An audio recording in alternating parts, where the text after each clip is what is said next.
अच्छा, अस्सलाम वालेकुम। सो आज जो हम टॉपिक डिस्कस करने वाले हैं वो मेनली जो है वो लाइक हम सीक्वेंस में ही जा रहे हैं फर्स्ट चैप्टर के सीक्वेंस पे ना ऑफ फोरेंसिक मेडिसिन। ठीक है, तो सबसे पहले हम लोग जो है ना कॉन्सेंट तो हम लोग कर चुके हैं। कॉन्सेंट की हम टाइप भी कर सकते हैं चाहिए कि हमारे पास इमरजेंसी कॉन्सेंट और एक्सप्रेस कॉन्सेंट जिसको हम अदर कॉन्सेंट भी कहते हैं। ठीक है, जिसमें हम लोगों ने फिर इन्फॉर्म्ड कॉन्सेंट और ब्लैंकिंग कॉन्सेंट वगैरह भी कर लिया था और फिर बाकी चीज़ें भी हम लोगों ने कर ली थी। ठीक है, अच्छा, अब हम लोग जो है कॉन्सेंट का जो फॉर्म होता है ना उसमें क्या क्या चीज़ें होनी चाहिए वो हम लोग कर लेते हैं। ठीक है, सबसे पहले क्या होता है कि जो पेशेंट होता है ना उसका नेम होना चाहिए। ठीक है, और उसका CNAC नंबर होना चाहिए पेशेंट का या गार्डियन का, और डिपेंड कर रहा होता है अगर वो 18 प्लस है या फीमेल 16 प्लस है तो उसका नेम होगा और उसकी CNAC नंबर होगा। अदर देन दैट अगर वो छोटा है तो फिर उसके पेरेंट्स या गार्डियंस का होगा। ठीक है, फिर इसके बाद उसकी ट्रीटमेंट के बारे में हम करेंगे कि उसकी सबसे पहले उसकी जो ऑपरेशन का नेम लिखेंगे, उसकी एनेस्थीसिया उसने जो यूज़ करवाएंगे, ड्यूरेशन ऑफ ट्रीटमेंट और उसके रिस्क फैक्टर्स बताएंगे कि और कितने टाइम में वो रिकवरी होगी, वो सारा कुछ हम लोग लिखेंगे। ठीक है, फिर डॉक्टर का नेम होगा, फिर सिग्नेचर ऑफ, फिर एंड में जो है ना डॉक्टर का नेम हो जाएगा, फिर पेशेंट का सिग्नेचर और डॉक्टर का सिग्नेचर एंड में डेट हो जाएगी। ये हमारे पास कॉन्सेप्ट के फॉर्म में ये चीज़ें होती हैं। ठीक है, अच्छा, इसके बाद हम लोग जो है ना हम लोग वो कर लेते हैं, हम लोगों ने प्रोफेशनल वो कर ली है ना मेडिकल नेग्लिजेंस और मेडिकल मिसकंडक्ट ना, प्रोफेशनल मिसकंडक्ट। तो ये जो है ना ये यहाँ पे मैंने लिख दी है, समझ आ जाए तो ठीक है, वरना तो मैं बता देता हूँ, एक्सप्लेन भी कर देता हूँ। ठीक है, राइटिंग मेरी इतनी कोई ख़ास नहीं है। ठीक है, अच्छा, सबसे पहले हम लोगों ने मेडिकल नेग्लिजेंस और मेडिकल मिसकंडक्ट है ना, ठीक है, डेफिनेशन करनी है।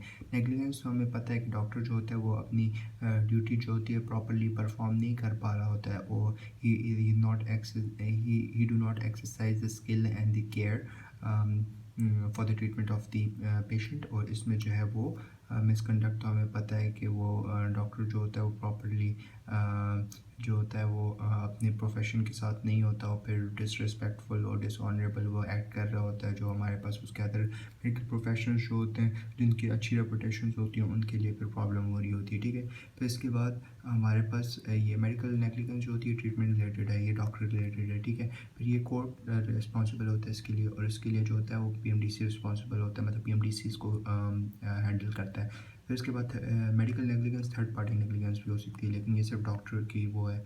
अच्छा, अब फॉर एग्जांपल कोई बंदा नेग्लिजेंस कर रहा है तो उसको फ़ाइन होगा या तो उसको हम जेल पे डाल देंगे, और अगर प्रोफेशनल मिसकंडक्ट हो रहा है ना तो बंदे को या तो टेम्प्रेरी या तो परमानेंट उसका नेम जो है मेडिकल रजिस्टर से हटा दिया जाएगा।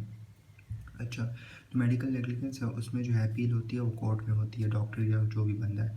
ठीक है, और जो प्रोफेशनल मिसकंडक्ट है उसमें अपील PMDC को करते हैं कि PMDC से हम कहते हैं हम लोगों से दोबारा गलती नहीं होगी ये वो, और हमारा आप नेम दोबारा लाइसेंस हमें दोबारा दे दें, which is very difficult but still everything is possible over here, so just go for it if you got any problem.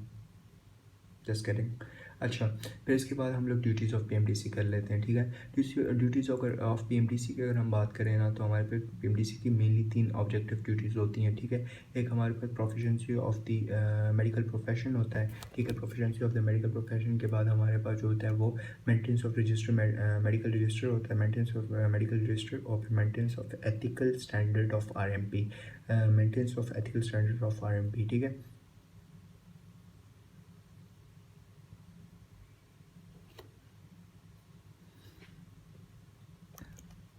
ठीक है, अच्छा, इसके बाद हम लोग जो है वो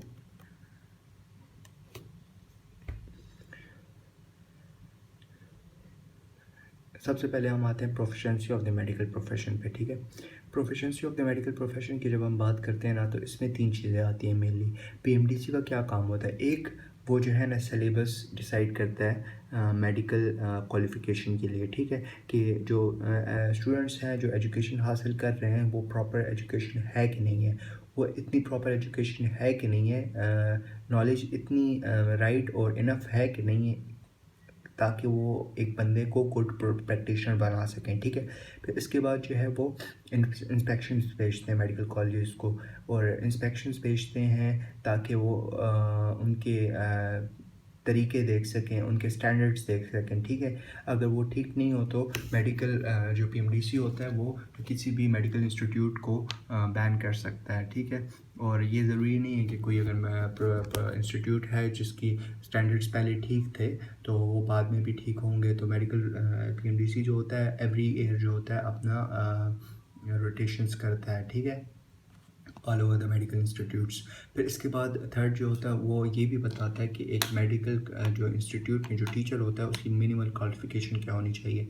फिर मेडिकल रजिस्टर भी मेंटेन करना उसी का काम होता है। मेडिकल रजिस्टर में जो जितने भी मेडिकल प्रैक्टिशनर्स हैं उनके नेम्स होते हैं, ठीक है। और पीएमडीसी का काम होता है कि वो नेम अप टू डेट रखें, मतलब कि एक कोई नए डॉक्टर्स बन रहे हैं तो उनका नाम लिखा जाए जल्दी जल्दी, ठीक है। और जो मर चुके हैं उनके नाम रिमूव किए जाए, और कोई मिसकंडक्ट करते हैं तो उनके भी नाम रिमूव किया जाए। तो PMDC has all those duties which are very tough, ठीक है। फिर इसके बाद हमारे पास maintenance of ethical standard of RMP, मतलब कि एक बंदा है, because the doctor has the duty of performing the care of the patient. If the doctor do not do that properly, so this comes in the professional misconduct, and because of that the doctor could be removed temporarily or permanently from the register, medical register. That's it. Thank you.